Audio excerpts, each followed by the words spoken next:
Season 31 of Diablo 3 is here, and this is my favourite seasonal affix, where you can mix and match with Kanai's Cube, meaning rather than one armour, jewellery and weapon slot, you can actually mix and match with free armour, free weapon, free jewellery, 2 of one of each, or just the standard. And we're going to have a look at how to play it for the embodiment of the Marauder Sentry Demon Hunter build. Starting off on how we're actually going to play it and how this build plays. Basically, we're going to put these sentries down, which are obviously going to act as pets, and we're going to use the Polar Station rune on them so that we get this slowing effect. And we're going to prioritize doing more damage to slowed targets, and whenever we attack with our skills, the sentries are also going to attack with those same skills. It is a bit of a squishy build, in my opinion. We have got some ways of mitigating damage. However, the way that this build plays really well is that I can run off down this corridor, shoot, and then these sentries will be shooting as well when there is an enemy here. So what I can do generally is kind of put sentries in front, and as you can see then, they are actually firing on my behalf here like that when enemies are present. The build generally is working on an area of effect basis and therefore doing as much damage and as a wide of area as possible. So there's 2 variants to it. One is cluster arrow and the other is multi-shot. Both of these are going to work very well off of this. Mainly going to be showing you through the cluster shot version today, but then we can talk about what differences we can do to make it into a multi-shot build as well. So cluster arrow, firing a cluster arrow that fragments into grenades on impact, and we're going with loaded for bear, increases the damage at the impact point. You can see here, I can fire these and the grenades come out. Of course, the sentry's doing these again, and you can see why these are great for area of effect. Now, if you're not familiar with Demon Hunters, we have 2 resources. One is Hatred here, which is our kind of resource spender. So we have a generator and spender abilities, and then we've got Discipline, which is more of our utility kind of spells that we're going to be using for that one. So we have here on our mouse skills, Cluster Arrow, which is our Hatred Spender. Evasive Fire, then, is going to be our Hatred Generator. And this is going to fire at free enemies, and we're going to increase the hatred generated instead of backflipping with the Evasive Fire Focus rune, basically because we're just using this to generate focus mainly. Sorry, hatred. We then have Vengeance with the Sieve rune. This is a 90-second cooldown that turns you into the embodiment of Vengeance incarnate. Turn into the physical embodiment of Vengeance, increases hatred regeneration, as well as the rune we've put on there, which is Sieve. Basically, what Vengeance actually does, because it doesn't really tell you here, is it's actually going to give you a 40% multiplicative damage modifier. Another option you can go on here is the Dark Heart, where it's going to reduce your damage taken. As I said, it is quite squishy. And if you're a beginner to this build, you may want to go with this over Sieve. I quite like having a lot of hatred, and I'm always feeling like I'm struggling for hatred regen, hence why I've gone for the Sieving rune on there. We then have 2 utility spells. Smokescreen, a pure defensive in my opinion, where basically we're going to vanish from sight for a short amount of time, and it does not start its cooldown until after the effects expire, is the special recipe rune we're using on that one. And basically when, you know, it's all gone down the toilet and it's all gone wrong, this is going to give us a bit of extra survivability. We then have the companion, and this is a really interesting one for this build based off the gear we're wearing. You basically can choose a companion: spider, bat, boar, ferret, and wolf, and each one does a different thing. We're going to go with the wolf one, but be aware that because of the gear set we're choosing, we're actually going to get all of the companions. This is a really pet-heavy build, and it's quite chaotic, and I love it. So because we're getting all of them, what do each of them do? So your spider is going to throw webs at the enemies, therefore slowing them. We are actually taking a certain skill that is going to mean we're doing more damage to slowed enemies, and that's why we've taken the Polar Station on the turrets as well, the sentries. The bat actually is good for hatred regeneration. The boar gives some resists and life regen as well. The ferret is actually going to help with movement speed, and therefore saving you some Paragon points in the process. And of course, lastly, the wolf is going to grant you and your allies increased damage for a short duration. In Kanai's Cube, then, you can see here we've got Zoe's Secret. You take 9% less damage for every companion that you have active. Therefore, having all of these pets out is fantastic because of this. And you can see that the 2 set of the Marauder's gear we're wearing is that companion calls all companions to your side. So that kind of explains that. Don't worry, I'm going to go through the gear and the Kanai's Cube, etc. separately in more detail. By the way, this is new to me, doing Diablo guides. I actually run a World of Warcraft channel, and Diablo is new. So I'd really love to hear your feedback in the comments. If you like this guide, what you'd like to see in more detail. I'm trying to do it in a way that basically is helping people that already know Diablo 3 quite well. But even this late in the seasons, maybe there's some new players playing who don't know about hatred and discipline and how things work, etc. So do let me know your feedback. And lastly, of course, we have got the Sentry. Summon a turret that fires at nearby enemies. The turret chills nearby enemies. This is the Polar Station rune. You may have 2 active turrets at a time. Now, we're actually going to be doing a few other things to make this go up to 5 at a time active rather than 2. You gain a charge every 8 seconds and can have up to 2 charges stored at a time. Looking then at our passive skills from the left to the right, we've got Cull the Weak. Increases damage against slowed and chilled enemies by 20%. Considering we've gone for the Polar Station on here, where the turret chills nearby enemies and therefore slows them, this is going to be fantastic. If we can get them in those domes that our turrets put out here, which is going to chill them and slow them, along with our spiders' webs as well, this will be a fantastic skill to take. Grenadier increases the damage of grenades by 10% and increases the explosion size by 20%. Upon death, you're going to drop a giant grenade that explodes as well. Of course, if we're doing hardcore, this isn't an option, which is how I usually play. But the fact that it's going to increase the damage and size is fantastic. When you think with our cluster arrow that we're literally firing out grenades, this is going to make that AoE damage we're trying to get even bigger. And don't forget, our sentries will also be firing these too. Custom engineering increases the duration of specifically our sentries by 100%. So you can see I've put some sentries up there. They don't last forever. They will eventually disappear. This is going to increase the duration of them. And it's going to increase the number of charges of sentries to 3 and the number of spike traps to 5. We're not using spike traps. But then we've got 3 sentries rather than 2.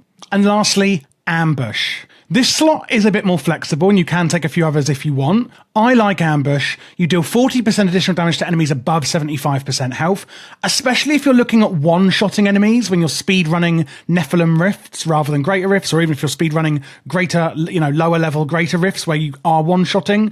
The fact that your first shot is of course going to be 100% health for the enemy, this is really, really good. A few other options is 1, steady aim.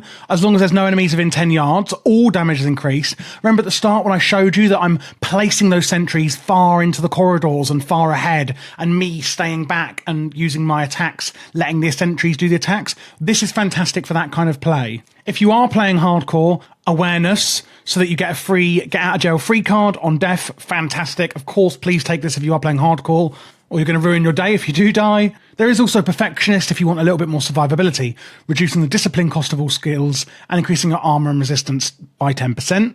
And like I also said, I love to get that extra hatred regen, blood vengeance, where you get a maximum of hatred, an extra 25. In addition, gain 30 hatred and free discipline when you are healed by a health globe, meaning you can just run over these and get some extra back when you are running through, when you're speed farming, etc. This can be really good as well. So what gear are we actually going to take for this build then? Starting off, you want to get the full set of the Marauder's Visage. The 2 set is going to make all companions be called to your side, like we've seen. The 4 set then is going to make our sentries also cast our attacks, notably here, multi-shot or cluster arrow. The one I've shown is cluster arrow. So it's specifically our hatred spenders, not our generators, but our spenders. So basically, the sentries then are going to cast these when we cast them. The 6 set then, which is where the super duper whooper damage comes in, your primary skills, multi-shot and cluster arrow, companions and vengeance, which remember, vengeance is the cooldown I showed you when going through the skills. Companions, of course, we also spoke about. Deal 100% more damage for every active sentry. So every sentry we get up, they're going to do that much more damage per sentry. So if we've got 1 sentry up, it's 6,500. If we have 2 sentries up, it's 13,000%. And then, the list goes on. So I think I may have left a 0 out when I was saying those numbers out loud, but you know what I mean. 65,000%, 13,000%.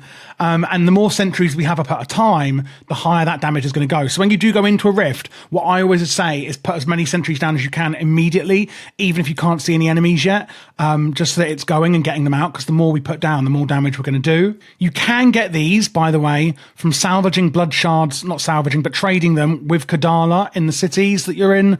If you do get duplicate pieces, you can also convert these. This is the 4th page in Kanai's Cube. You can convert them into another piece of the same set, so don't salvage them if you do get 2 duplicate pieces. Now, if you're wondering about why I said we can have 5 active sentries, not 3, then this is why. The Bombardier's Rucksack. This also can be gotten from Kadala by trading in blood shards. You may have 2 additional sentries. Cluster Arrow deals 200% increased damage. That's the grenade one, of course, that we're using as our Hatred Spender. This does actually work with the extra damage that we're doing from our sentries, which then therefore increases the damage overall by about 66%. And takes the maximum up from 28,500 up to 47,500%. Wowee. And if you're taking multi-shot, you should be using the Yang's recurve bow, where multi-shot attacks 50% faster and its damage is increased by, again, 200%. So that's the 2 variants there. If you're not, and you are doing the cluster arrow, for the bow then, I would say to take the Manticore, which you can see here reduces the hatred cost of cluster arrow by 50% and increases its damage by 300%. The same way then that if you are taking multi-shot, you're going to swap out the Bombardier's Rucksack for Dead Man's Legacy. Multi-shot hits enemies below 60% health twice, and its damage is increased by 200%. So I was a bit muddled there, but basically that's what the changes we're going to make if you want to go multi-shot rather than cluster arrow for this set. For the waist and legs, it's going to be the Captain Crimson's.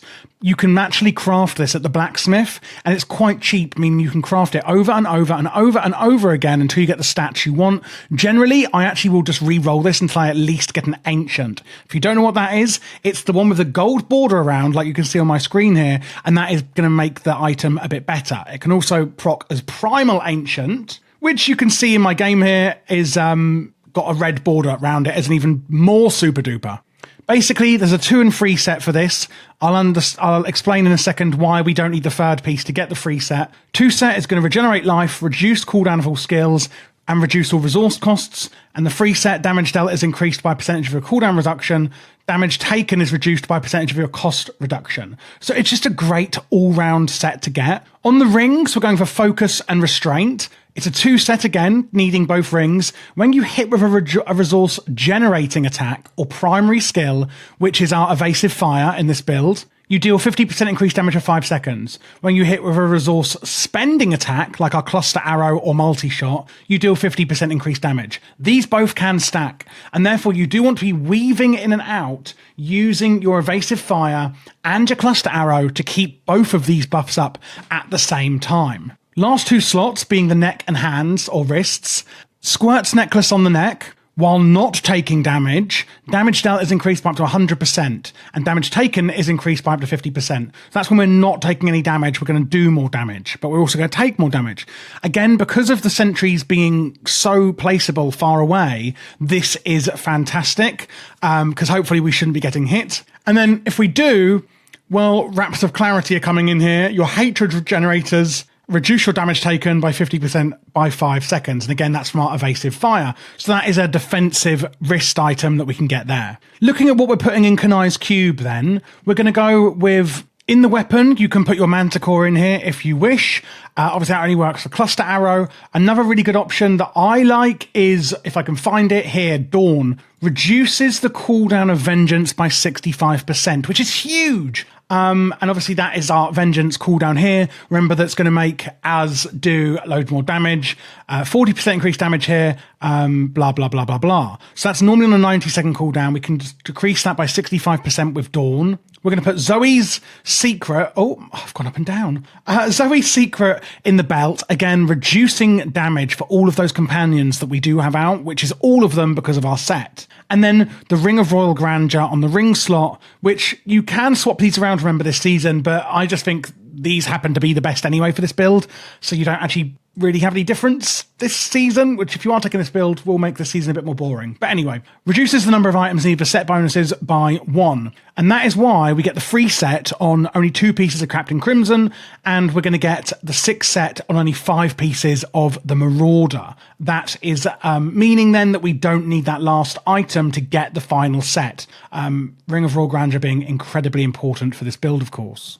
Now, if you are looking for other builds that actually do make use of obviously this season's benefit of being able to swap these around and use whatever you want, I am covering a lot more builds, so check out my channel or this playlist here for all Diablo 3 Season 31 builds. Now looking at what we're actually going to put on our follower and the skills they're going to take, I always recommend to take the Templar, especially if you're playing on hardcore, because of the Guardian cooldown they have. When you take fatal damage, the Templar rushes to your aid and basically saves you from death. So looking at the actual gear then, I'm focusing on cooldown reduction a lot, mainly because of things like the Guardian skill I just showed you, Leoric's Crown going on the head, and this increases the effect of any gems socketed into your helm by 100%. We're then going to put a diamond in there, so it's going to reduce the cooldown of all skills by 12.5%. Of course, then it's even better because it's in Leoric's Crown, and therefore reducing cooldowns as much as we can on the Templar is really important. On the shoulder,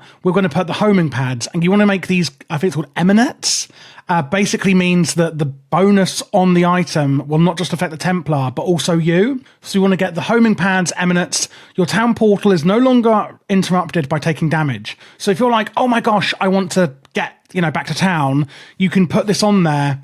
And normally that would be interrupted by damage. If you're in a sneaky, a bit of a bad situation, it won't be interrupted by damage, and you can just keep casting it until you can safely get back to town. Same then on the Gloves of Worship, Shrine effects lasting for 10 minutes. Again, that'll affect the Templar and you. The chest piece, honestly, doesn't really matter. Waist piece, we're going to put the Vigilante belt. Going to put Captain Crimson's on the legs and boots, just basically, again, reducing the cooldown of all skills, remember? So extra cooldowns on that, or less cooldowns on things like Guardian. Nemesis Bracers are fantastic for your follower. Shrines will spawn an enemy champion, so when you activate a shrine that gives you, conduit and things like that, or protection shrines, it's going to spawn an enemy champion.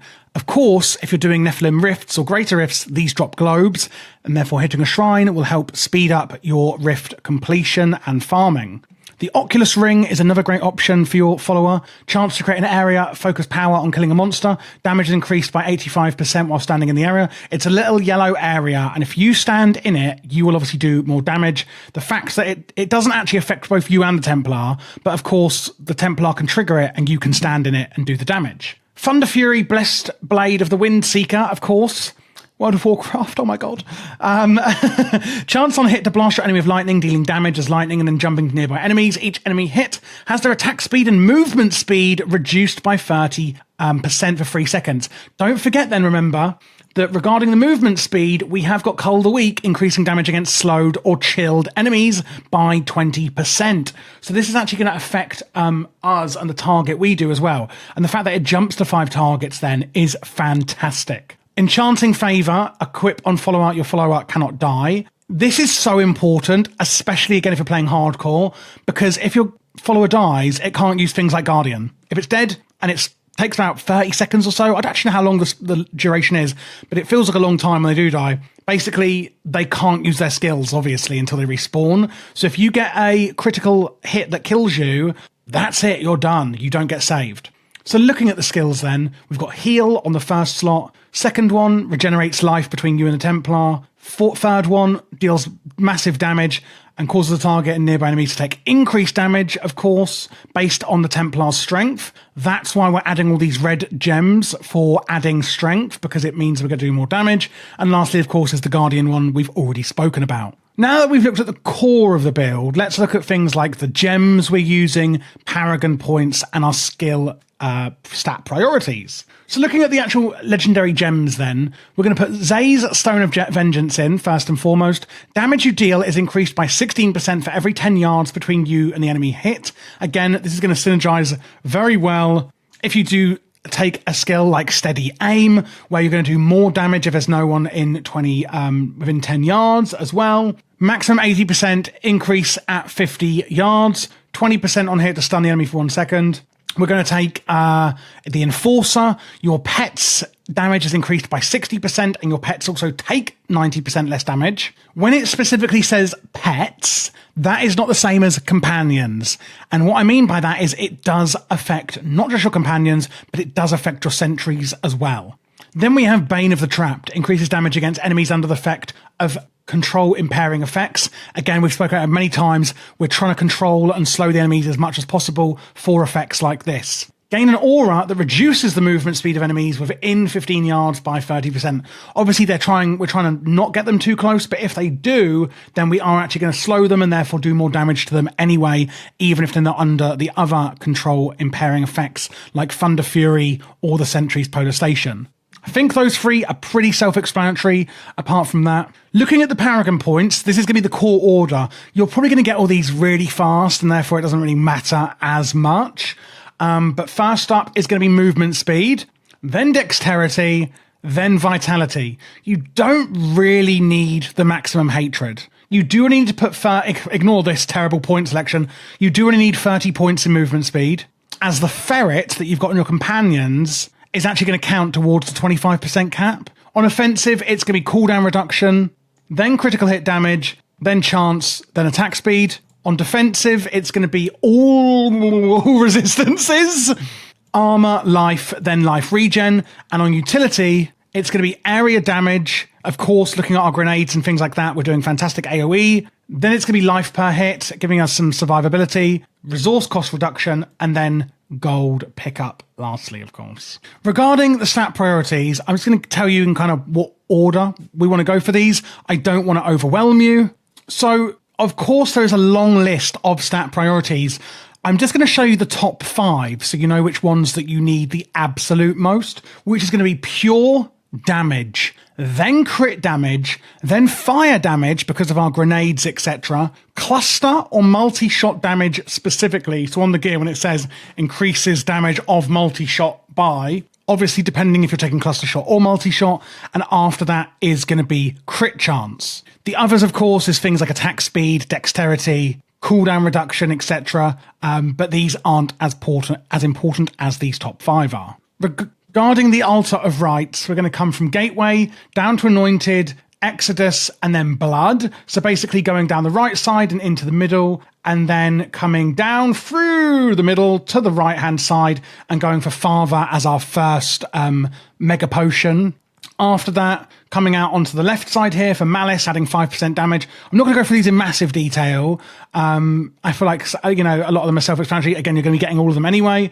Reaper and then Husk. Coming up to then get Mirror at the top here. Pools of Reflection last for the entire season. That's things like your XP bonus, etc. Then Numb. Then Carrion, where your pets are going to pick up Death's Breath. Of course, we've got so many pets. This is amazing.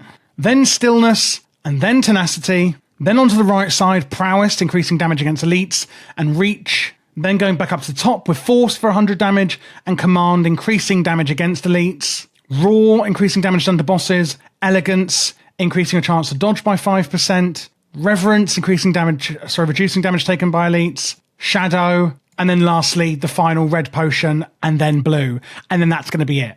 So lastly, how are we going to put it all together and actually play this build? Well, first of all, get out your 5 sentries as quick as possible. You can see here I can put 3 down, and then the remaining 2 are going to slowly regenerate. So there's 4 up, and then we wait for the 5th one. Refresh them every 60 seconds whenever you can, so they're always up. If there are corridors and things, you can line these up kind of like this, pulling the enemies through the polar stations, chilling them, and therefore doing more damage. Regularly use your evasive fire. As you can see, we get the Raps of Clarity, reducing our damage taken on that one. And then, again, remember that we're doing AoE damage, and therefore using things like Cluster Shot here are going to do a lot of AoE damage, obviously. So we want to kind of get big groups of enemies, as big as we can, so we can nuke them all down in those areas all at once. Use your companion.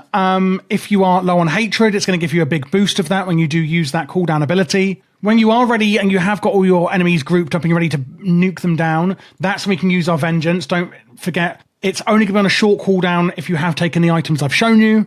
And then once you've got these up, remember with Squirt's necklace here, that while not taking damage dealt is increased by up to 100%. So you want to try and stay at the end if you are using them like this, and then fire onwards down into the enemies far away from us, because again, remember, there's lots of things in this build where the further away they are, the more damage we are going to do. Then you've got the chill effect. We want to keep them away to get our 10 stacks of Squirt's necklace where damage dealt is increased, and voila, we have done it. That is the Diablo 3 Season 31 Marauder Sentry build. Again, please do let me know what you think in the comments. I'd love to hear your feedback. Is there anything you'd like me to include that I didn't? Specific things that you're really happy I included? Doing Diablo guides is new to me. Diablo isn't new to me. I've been playing it since I was about 8 years old, I think. I've still got the Diablo 1 CD in my closet. Played Diablo 2, I've played Diablo 3 pretty much every single season in the leaderboards, etc. And I absolutely love it. I'm very excited for Season 4 of Diablo 4 as well. And I will be doing Diablo 3, 4, and Immortal guides. Yes, I really am that addicted. So I'd really love to hear your feedback, on what else you guys would like to see. And again, don't forget, you can click here to see the other videos that I've done for this season in Season 31 of Diablo 3.